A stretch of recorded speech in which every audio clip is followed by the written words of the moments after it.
Hey, this is Troy Erickson from the Email Secrets Inner Circle, and today I am back with another awesome student interview with Eric Panter, somebody who started an email list management, I think last year. He's had some crazy ones that I want to go over, including a very, very large and awesome client that a lot of you have heard of. So Eric, how's it going?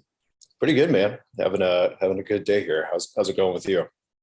Amazing. And I'd like to find a little bit more about your story today. Cool. So a really fun question that I like to start off with is how the heck did you get into copywriting in the first place?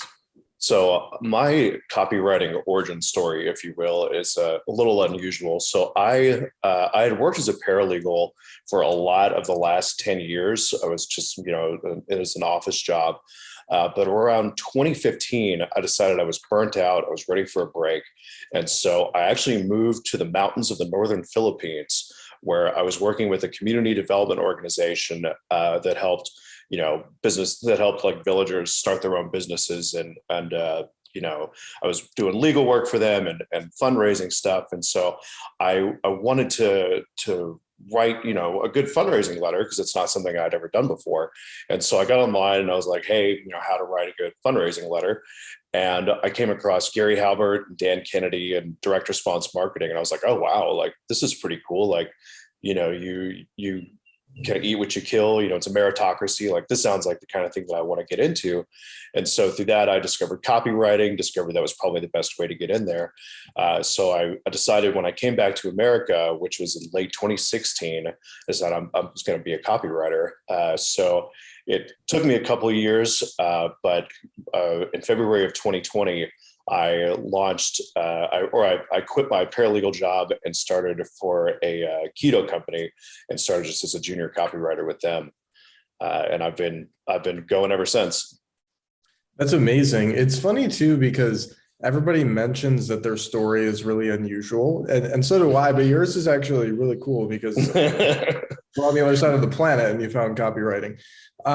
So what were some of the things that you initially learned when you're writing for the keto company, and how did you develop into becoming a freelancer?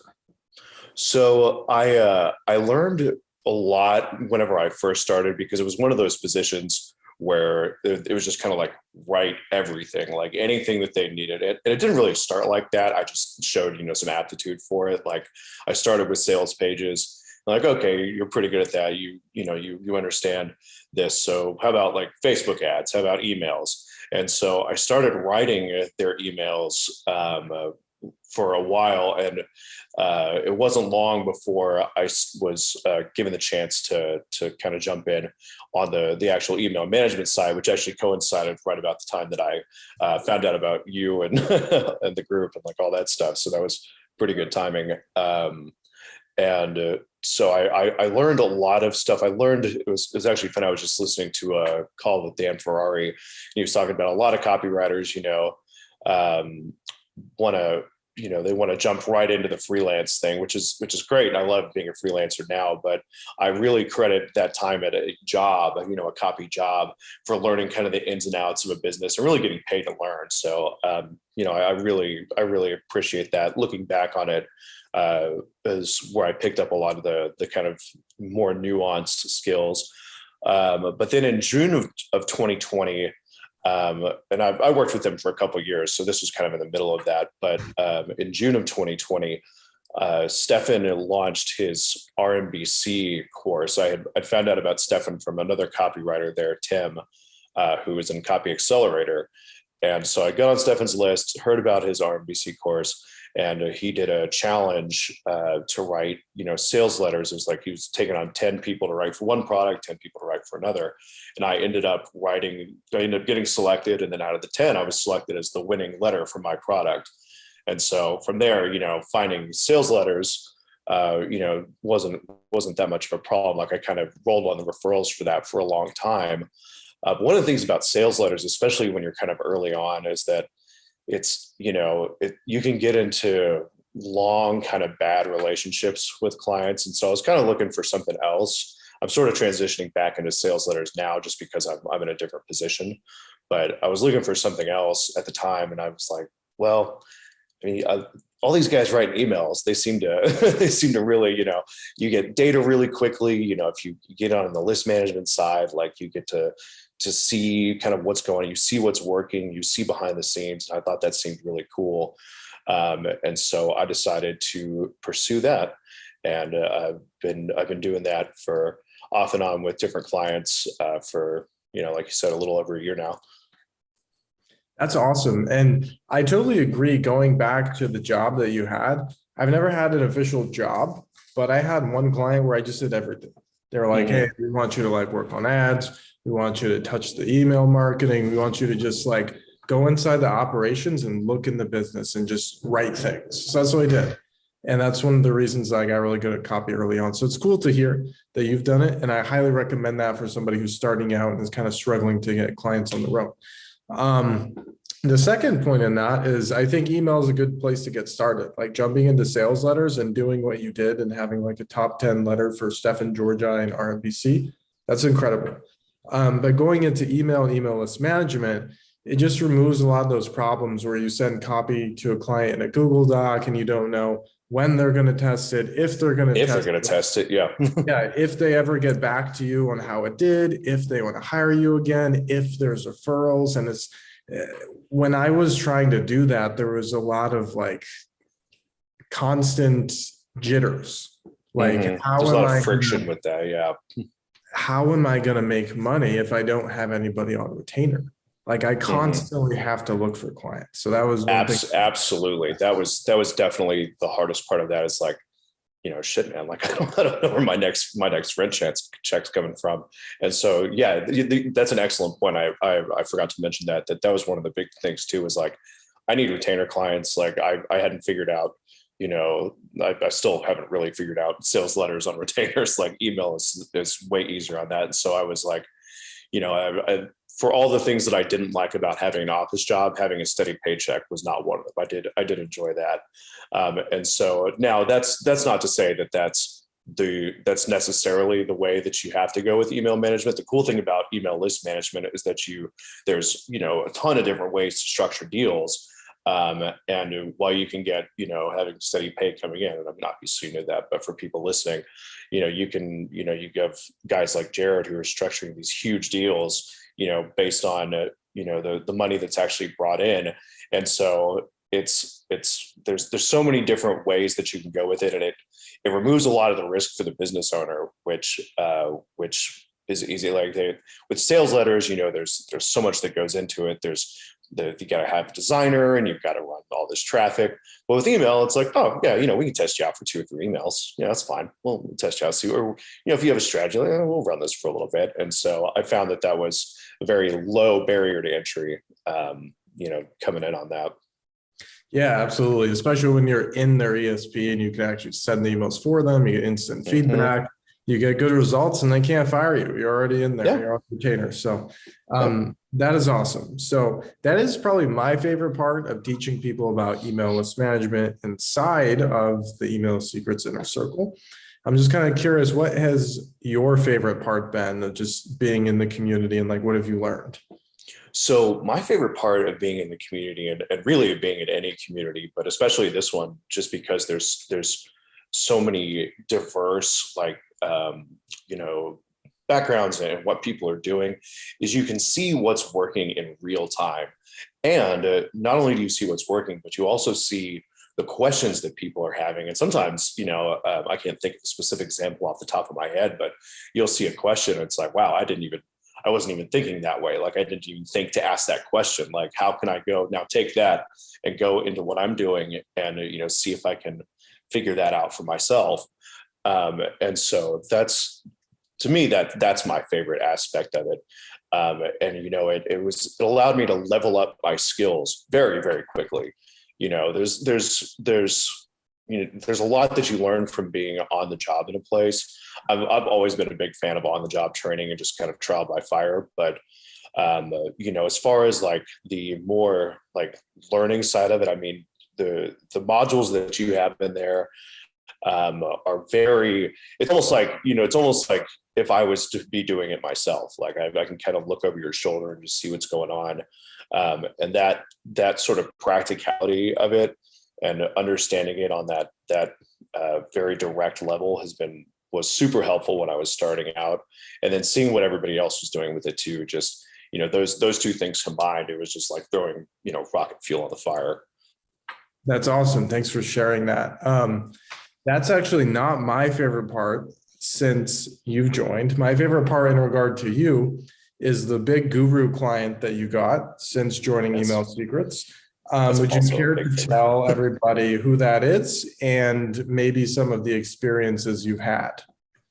Yeah, so I am the list manager for Jason Capital, who, if you don't know him, started out as a basketball coach way back in the day when he was like still a teenager himself, and moved on to become a multi-million-dollar dating coach, had tons of huge offers that ran, and then transitioned into a biz op coach where he was teaching people how to make money online. And I like to say that he wraps personal development into business and dating. And a lot of that is true. And I found that even more once I actually got to meet him in person, which, it kind of blew my mind.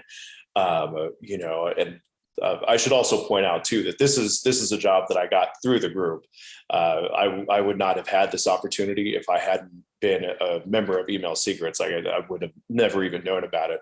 And so, here I am, I had, at this point, I had even been a copywriter for 2 years. I've only been a copywriter for a year and a half, and an email list manager for even less time than that. And here I am managing the email list for emails that I've been reading for, 7-8 years.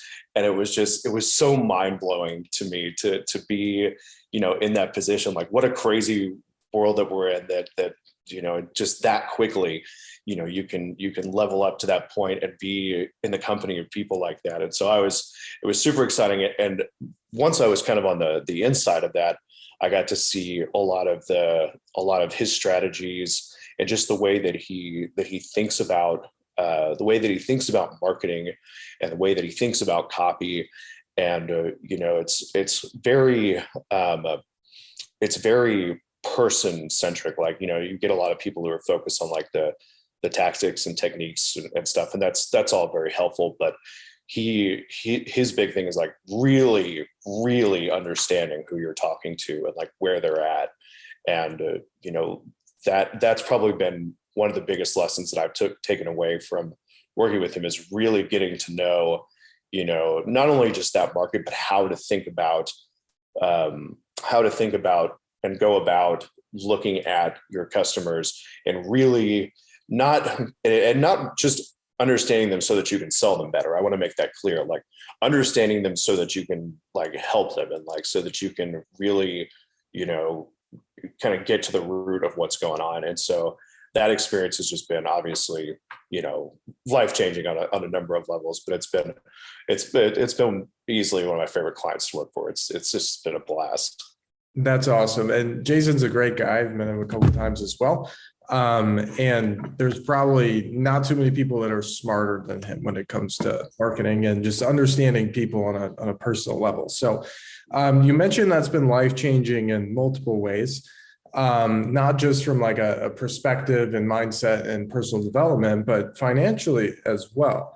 Can you talk a little bit about, how you were doing before you became an email list manager and how you're doing right now? Sure. So before I was an email list manager, this would have been back because I started on the email list management path right around the same time that I became a freelancer. Like those two things kind of happened. I was doing sales letters, but I had already started managing the list for the keto company. Realized that I took that list from, I think we were doing 30,000.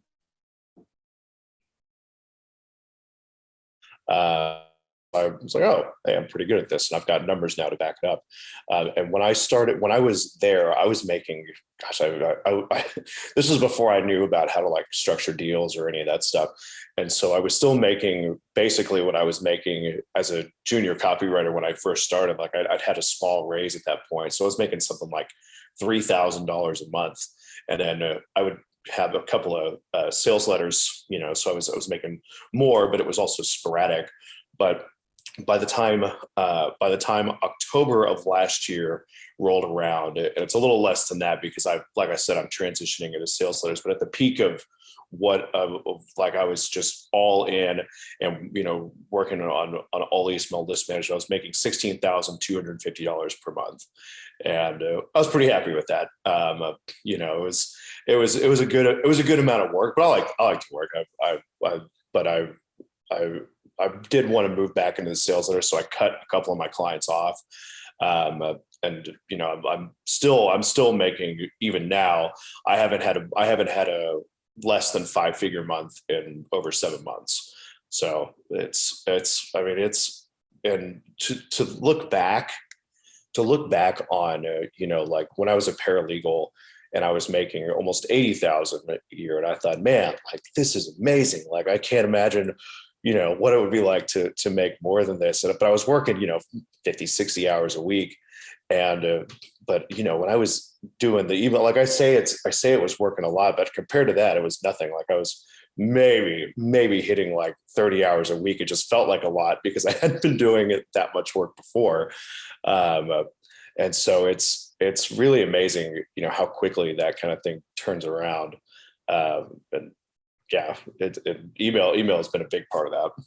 Yeah, congrats on that. It's really crazy to just listen to a lot of people's stories and going from like Thailand to making $16,250 a month, just doing something that's fun and that we enjoy. And like, it's a very unusual like place to be in, but I feel like we're very blessed to be in that place. So 100%.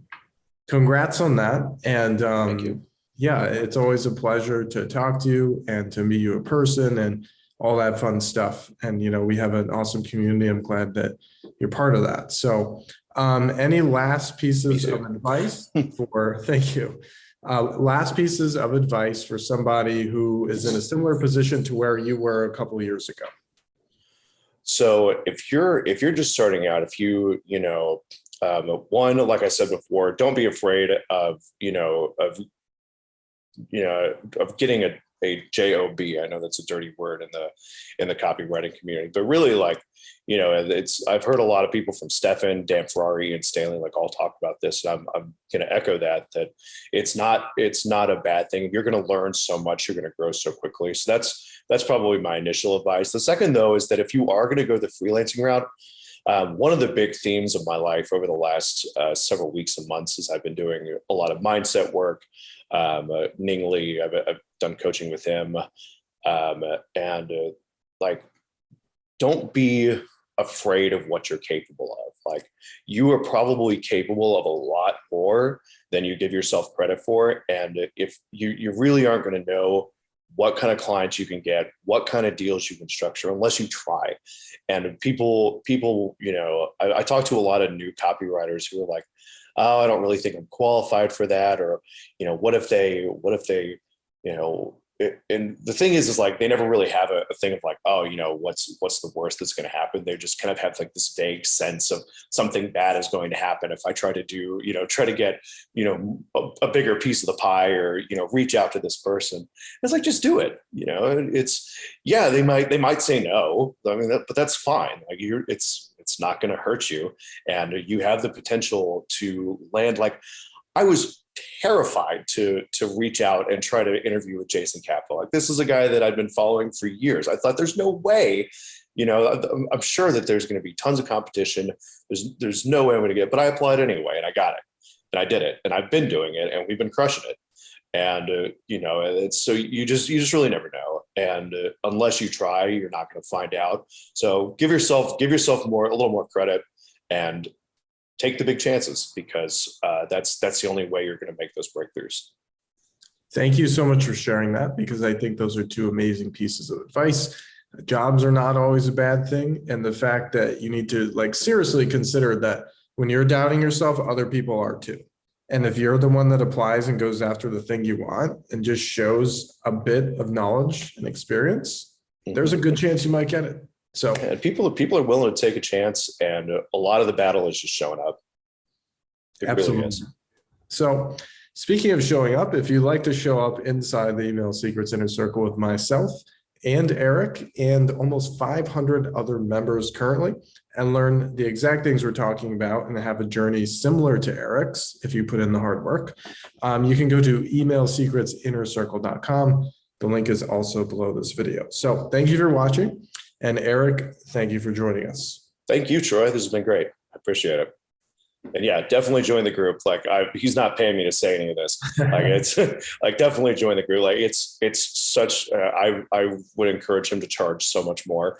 And the fact that he lets us in for as little as he does is amazing. So take advantage, but until he comes to his senses. Put a little PS in here. Something more is coming in the short term, so everybody should join us there. Okay. All right. Have a good one, everybody.